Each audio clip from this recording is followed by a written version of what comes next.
بسم اللہ الرحمن الرحیم الحمد للہ وکفا وسلام علی عبادہ الذین اصطفى اما بعد فاعوذ باللہ من الشیطان الرجیم بسم اللہ الرحمن الرحیم ومن آیاتہ ان خلق لکم من انفسکم ازواجا لتسکنوا الیہا وجعل بینکم مودۃ ورحمہ صدق اللہ العظیم۔ مسلمانوں کے لیے اللہ رب العزت نے اپنے محبوب حضرت محمد الرسول اللہ صلی اللہ علیہ وسلم کے دین کو اختیار کرنے ہی میں عافیت رکھی ہے۔ مسلمان جب جب حضور کے دین سے ہٹے گا تب تب مشکلات میں گھرے گا، تب تب حالات کا سامنا اس کو کرنا پڑے گا، اور جہاں جہاں وہ حضور پاک علیہ الصلاۃ والسلام کے دین کی پیروکاری کرے گا وہاں وہاں اس کے لیے راحتیں، رحمتیں اور عافیت اس کی راہ میں بچھا دی جائیں گی۔ نکاح اپنے آپ میں مستقل ایک عبادت ہے اور مستقل ایک عظیم عمل ہے۔ اللہ تعالیٰ نے اسے مرد عورت کے لیے تسکین کا ذریعہ قرار دیا ہے۔ مرد اور عورت ایک دوسرے کے ذریعے سکون پاتے ہیں اور ایک دوسرے کے واسطے سے گناہوں سے حفاظت ہوتی ہے۔ اسی لیے اللہ تعالیٰ نے اپنے محبوب کے ذریعے یہ بشارت دلوائی کہ آپ یہ بتا دیجئے اپنی امت کو کہ جو آدمی نکاح کر لے گا اس کا آدھا ایمان مکمل ہو جائے گا، اور بقیہ آدھے ایمان کے لیے وہ اللہ کے حضور محنت کرتا رہے، کوششیں کرتا رہے، دعائیں مانگتا رہے، تو اللہ پاک بقیہ اس کے آدھے ایمان کی بھی تکمیل فرما دیں گے۔ آدھا ایمان خالی نکاح کر لینے سے مکمل ہو جاتا ہے۔ چنانچہ ان لوگوں کے لیے بڑی فکر کی بات ہے یہ کہ جن کے نکاحوں میں تاخیر ہو رہی ہے، وہ کن عوارض کی بنیاد پر نکاح نہیں کر رہے ہیں وہ تو وہ سمجھیں، لیکن نکاح میں تاخیر کسی صورت مناسب نہیں ہے۔ جو عمر بڑھتی ہے یوں انسان کی زندگی میں مسائل اور حالات بڑھتے ہیں۔ چنانچہ زندگی کو جس طور پر آدمی انجوائے کرنا چاہتا ہے، اس سے فائدہ اٹھانا چاہتا ہے، نکاح میں تاخیر ہونے کی وجہ سے وہ حاصل نہیں ہوتی۔ اور عامتاً ہمارے معاشرے میں جو نکاح مشکل ہوتے ہیں یا ان میں تاخیر ہوتی ہے تو اس کا بنیادی راز اور بنیادی سبب جو ہوتا ہے وہ نکاح میں پھیلے ہوئے جھمیلے اور نکاح میں پیدا شدہ خرافات ہیں۔ ان خرافات کو جب تک ہم اپنے معاشرے سے نہیں نکالیں گے تب تک ہمارے معاشرے میں نکاح آسان نہیں ہوگا، اور جب تک معاشرے میں نکاح آسان نہیں ہوگا تب تک معاشرے سے زنا کا خاتمہ نہیں ہوگا۔ جب تک معاشرے میں نکاح آسان نہیں ہوگا تب تک معاشرے میں جہیز کی لعنت کسی صورت ختم نہیں ہوگی۔ جب تک آپ معاشرے میں نکاح کو آسان نہیں بنائیں گے تب تک بیٹیوں کے وجود کو آپ محفوظ نہیں کر سکیں گے۔ بیٹیوں کا اگر تحفظ چاہتے ہیں تو اس کے لیے ضروری ہے کہ نکاح آسان کریں، اور اس قدر آسان کریں کہ نکاح میں کسی طرح کا بوجھ اور کسی طرح کی الجھن نہ لڑکے والے کو محسوس ہو اور نہ لڑکی والے کو محسوس ہو۔ چنانچہ نبی اکرم صلی اللہ علیہ وسلم نے اپنے اصحاب کی اس انداز پر تربیت فرمائی تھی کہ ان کے یہاں نکاح اتنا آسان تھا کہ اندازہ لگانا مشکل ہے۔ کہ غریب آدمی اگر نکاح کے موقع پر سنت زندہ کرتا ہے تو یہ معاشرے کے جو کنجر مالدار ہیں نا، یوں کہتے ہیں دینے کے لیے کچھ نہیں تھا اس لیے سنت کا سہارا لیا۔ تو جو مالدار ہیں وہ ذرا کان کھول کے سنیں، جن کو اپنے مال کا زعم ہے، جن کو اپنے مال پر گھمنڈ ہے، غرور ہے، جن کو دکھ رہا ہے کہ ہمارے پاس پیسہ بہت ہے ہم طبیعت سے اڑائیں گے، وہ ہرگز یہ بات نہ بھولیں کہ دیا ہوا خدا کا ہے۔ جب وہ ایک رات میں امیر کر سکتا ہے تو دوسری رات میں فقیر بھی کر سکتا ہے۔ یہ سارا بگاڑ ان مالداروں کی وجہ سے ہے۔ ان کی بچیوں کی شادیاں ہوتی ہیں تو بالکل ایسے جیسے کسی بادشاہ کی بیٹی کی شادی ہو رہی ہے، لاکھ روپیہ صرف کرتے ہیں۔ غریب کی بچیوں کی آہوں کا، ان کی سسکیوں کا حبہ بھر ان کو خیال نہیں آتا، اور منمانی کرتے ہیں، خوب دبا کے رقمیں صرف کی جاتی ہیں۔ چھوٹا سا پروگرام کیا جا سکتا ہے مگر نہیں کرتے۔ چند ایک مہمان بلا کر معاشرے میں نکاح کو آسانی کے ساتھ اس کے فریضے کو ادا کیا جا سکتا ہے، مگر نہیں کرتے۔ ناک جو لے رہے ہیں شیطان کی، انسانوں کی ناک تو آسانی کے ساتھ جھک بھی جاتی ہے، انسانوں کی ناک آسانی کے ساتھ کم بھی ہو جاتی ہے، شیطان کی ناک ہے جو لمبی رہتی ہے، وہ نہ کٹتی ہے نہ جھکتی ہے۔ شیطان ہی کی تو ناک تھی، اس سے کہا گیا اسجدوا لآدم، اس نے کہا میں کیسے سجدہ کر سکتا ہوں، یہ مٹی سے بنے ہیں، میں آگ سے بنا ہوں، آگ کی صفت اوپر جانا ہے، مٹی کی صفت نیچے آنا ہے۔ تو اس کی ناک تھی جو اڑی رہی، انسان کی ناک کبھی نہیں اڑتی ہے۔ انسان جہاں اپنی غلطی دیکھتا ہے وہاں پشیمان ہوتا ہے، شرمندہ ہوتا ہے اور اپنی غلطی مان کر توبہ کر لیتا ہے۔ تو مالداروں نے اس کو بہت زیادہ پھیلا دیا ہے، یہ سارے چونچلے مالداروں کے ہیں۔ نکاح معاشرے میں مشکل رہے گا جب تک یہ دو لوگ طے نہیں کر لیں کہ نکاح آسان ہو، نمبر 1 امراء، نمبر 2 علماء۔ نمبر 1 امراء یعنی مالدار لوگ، اور نمبر 2 علماء، یہ مساجد کے علماء، یہ مدارس کے علماء، یہ خطیب، یہ مفسر، یہ بزرگان، جب تک ان کے یہاں نکاح آسان نہیں ہوگا اور ان مالداروں کے یہاں نکاح آسان نہیں ہوگا تب تک معاشرے میں نکاح آسان ہو ہی نہیں سکتا۔ مڈل کلاس کا بندہ پستا ہے اس لیے چونکہ معاشرے کے جو اپر کلاس کے بندے ہوتے ہیں وہ اس کے لیے زحمت کھڑی کرتے ہیں۔ غریب مرتا ہے اس لیے چونکہ مڈل کلاس کا آدمی اس کے لیے جینا دشوار کر دیتا ہے۔ اس لیے نکاحوں کو آسان بنائیے، اور کتنا آسان بنائیے۔ سیدنا عبد الرحمن ابن عوف رضی اللہ تعالی اتنے بڑے آدمی ہیں، ایک موقع پر مدینہ منورہ میں ان کا مال آیا، اور مال اس زمانے میں اونٹوں سے آتے تھے۔ اس زمانے کے جو کنٹینر تھے وہ اونٹ تھے، ٹرک نہیں تھے اور ٹرینیں نہیں تھیں اور جہاز نہیں تھے، نہ پانی کے تھے نہ ہوا کے تھے، وہ اونٹوں کے ذریعے مال ادھر سے ادھر جاتا تھا۔ تو مدینہ منورہ میں عبد الرحمن ابن عوف رضی اللہ عنہ کا مال آیا تو پہلا اونٹ مدینے میں تھا اور تسلسل کے ساتھ آخری اونٹ بغداد میں تھا، بیچ میں کوئی فاصلہ نہیں تھا۔ اتنا مال اور اتنے اونٹ، کسی کو اگر اپنے مال کا زعم ہے تو صحابی رسول اتنے مالدار تھے۔ اور نکاح کا عالم یہ ہے کہ حضور اکرم صلی اللہ علیہ وسلم نے ان کے کپڑوں پر زعفران کا یا خوشبو کا کوئی نشان دیکھا جو اس بات کی علامت تھا کہ انہوں نے نکاح کیا ہے۔ وہ حضور کی خدمت میں تشریف لائے، سرور عالم صلی اللہ علیہ وسلم نے ارشاد فرمایا، عبد الرحمن کیا تم نے نکاح کیا ہے؟ وہ کپڑوں پر آپ نے خوشبو کا یا زعفران کا نشان دیکھ کر یہ بات محسوس کی تو فرمایا تم نے نکاح کر لیا کیا؟ انہوں نے کہا جی یا رسول اللہ میں نے نکاح کر لیا۔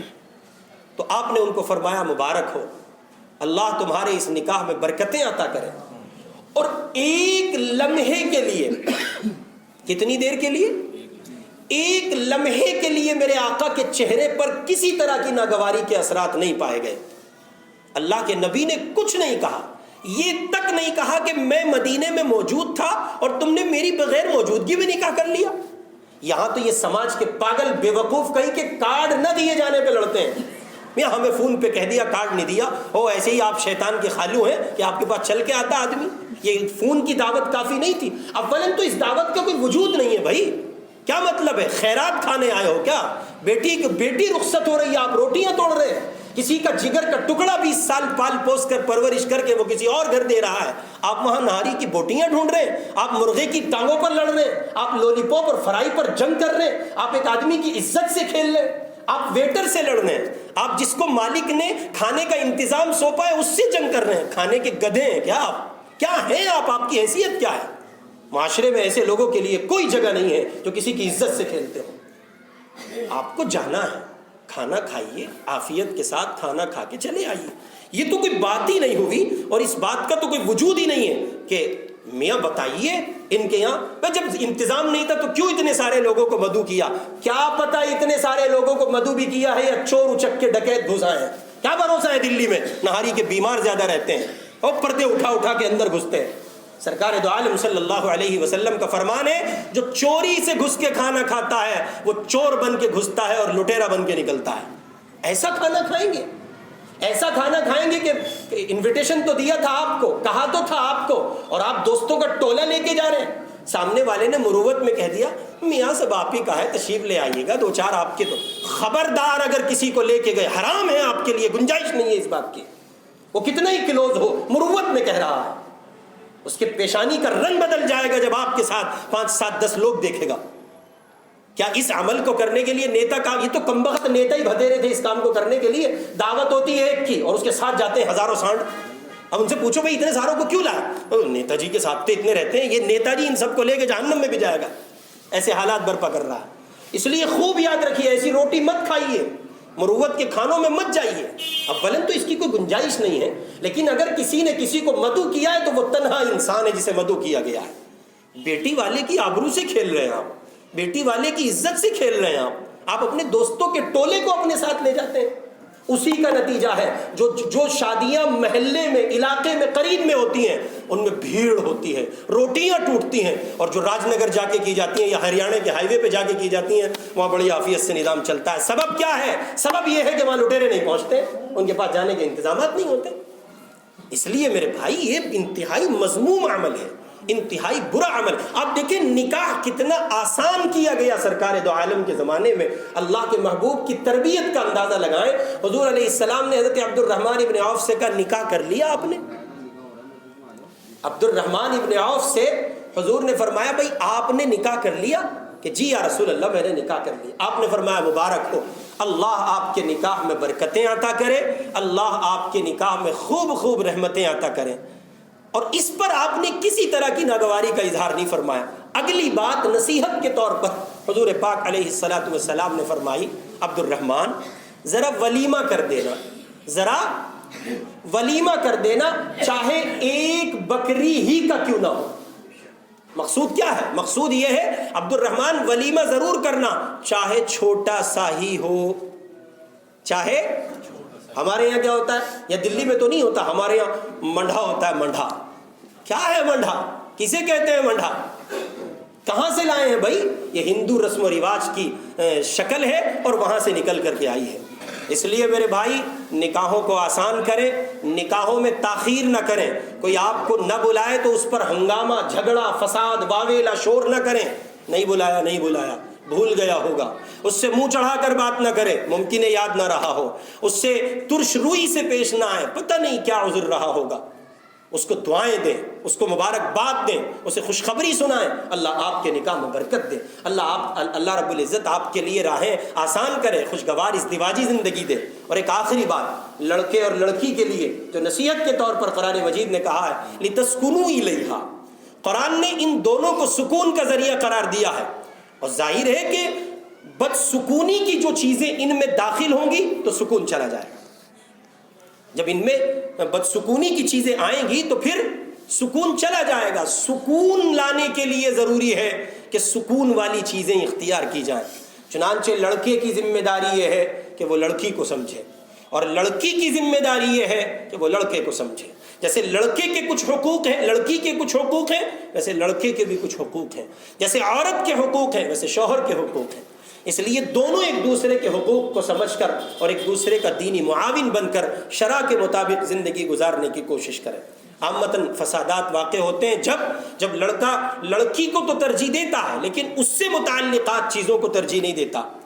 اس کا ایگزامپل میں آپ کی خدمت میں رکھ دیتا ہوں۔ جیسے لڑکا یہ کہتا ہے تمہارے ابو آنے والے ہیں، غلط ہے یہ جملہ، وہ آپ کے بھی ابو ہیں، آپ یوں کیوں نہیں کہتے کہ ابو آنے والے ہیں؟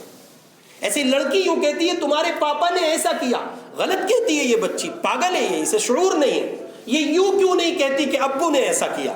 جیسے لڑکے کے لیے لڑکی کے والدین ساس سسر کی حیثیت رکھتے ہوئے ماں باپ کا درجہ پاتے ہیں، ٹھیک اسی طرح لڑکی کے لیے لڑکے کے والدین ساس سسر کا درجہ رکھتے ہوئے ماں باپ کا مقام پاتے ہیں۔ لہٰذا دونوں کے لیے لازم ہے ایک دوسرے کی تعظیم کریں۔ اور ایک ٹپس دے رہا ہوں، ایک نقطہ بتا رہا ہوں، لاکھوں کروڑوں میں کہیں نہیں ملے گا۔ اگر سکون چاہتے ہو، راحت چاہتے ہو، ازدواجی زندگی کو عافیت سے گزارنا چاہتے ہو، تمہاری بیویاں تمہارے ساتھ محبت اور سکون کے ساتھ وقت گزارے، کوئی ہنگامہ کھڑا نہ ہو، تو اس کے لیے ایک بہترین نسخہ یہ ہے کہ اپنی بیوی سے جڑی ہوئی چیزوں کی قدر کریں۔ اس میں ساری چیزیں آ جاتی ہیں، اس کے ماں باپ کی قدر کریں، اس کے بھائیوں کی قدر کریں۔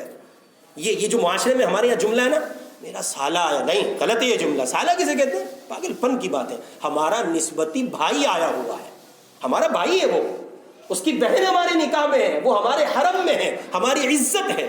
جب آپ اس کو عزت دیتے ہو تو اس سے جڑی ہوئی چیزوں کو عزت کیوں نہیں دیتے؟ ٹھیک اسی طرح اس کے والدین کا اکرام کریں، ٹھیک اسی طرح اس کے بنائے کھانے کی تعریف کریں، اس کے کیے کاموں کی تعریف کریں۔ کتنی عجیب بات ہے کہ ہم لوگ بیویوں کے ہاتھوں کے بنائے کھانے کھاتے ہیں، ان کی ہوئی خدمت سے لطف اندوز ہوتے ہیں، ان کی مستقل دن رات کی محنت سے فائدہ اٹھاتے ہیں، اپنی شہوتوں کی تکمیل کرتے ہیں، اور 2 جملے زبان سے محبت کے نہیں کہہ پاتے۔ عمریں گزر جاتی ہیں لوگوں کو کبھی اظہار تشکر نہیں کیا، کبھی 2 جملے محبت کے بیوی کو نہیں کہے۔ اور ہمارے معاشرے میں یہ ایک تصور لوگوں نے دیا ہوا ہے، مولانا جوتے کی نوک پہ رکھو، ایسے لوگوں کو جوتے کی نوک پہ رکھنا چاہیے۔ کم عقل کہیں کے، بیویاں جوتوں کی نوک پر رکھنے کی شے نہیں ہوتی ہیں، بیویاں شریک حیات ہوتی ہیں، سینے سے لگائی جاتی ہیں۔ جہاں تک تعلق ہے اس بات کا کہ جوتے کی نوک، تو جوتے کی نوک کا لفظ ہی غلط ہے، آپ یوں کہیے کہ اسے دائرہ شریعت میں رکھیے۔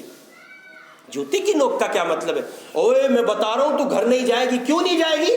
تو بھی نکل اپنے گھر سے باہر آ، چھوڑ اپنے ماں باپ کو پتہ چلے گا۔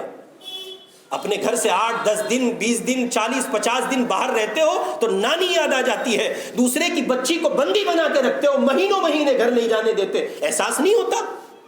جماعت میں چلا جائے چلے 4 مہینے کو تو آنسو بہاتا ہے راتوں کو، امی یاد آ رہی ہے، تجھے بڑھاپے میں امی یاد آ سکتی ہے، اس معصوم بچی کو جوانی میں ماں یاد نہیں آئے گی؟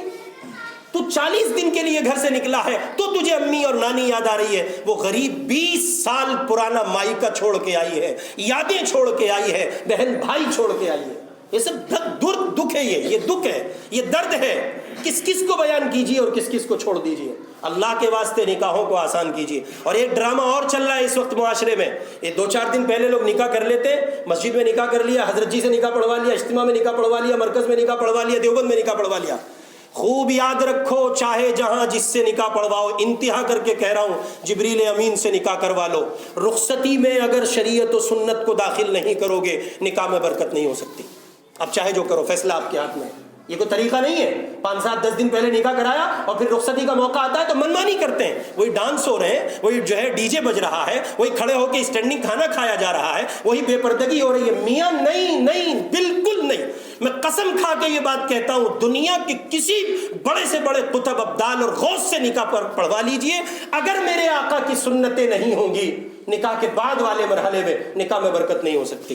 فیصلہ آپ کے ہاتھ میں ہے۔ یہ چند ایک معروضات میں نے رکھی ہیں آپ کی خدمت میں۔ اللہ تعالیٰ مجھے اور آپ کو نکاحوں میں سادگی لانے اور آسانیاں پیدا کرنے اور وقت پر نکاح کرنے کی توفیق نصیب فرمائے۔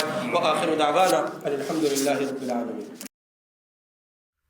اس ویڈیو کو لائک کریں، کمنٹ باکس میں دعاؤں سے نوازیں، چینل کو سبسکرائب کریں، صدقہ جاریہ کی نیت سے شیئر بھی کر دیں۔